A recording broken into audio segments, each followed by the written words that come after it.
Надоели магазинные желейки? Попробуй на агар-агаре. У меня апельсин, лимон и имбирь. Смешать с водичкой агар-агар и дать постоять 10 минут. Добавить сахар, помешивая, довести до кипения.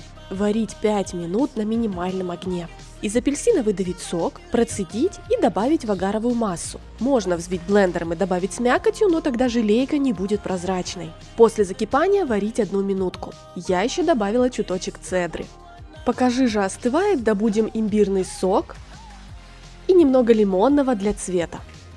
Заливать форму пока тепленькая. Оставить на часик, он закрепнет даже без холодильника. Если не нравится липучесть, можно посыпать сахарной пудрой. Сохраняй рецептик и экспериментируй со вкусами, а я полетела искать новый.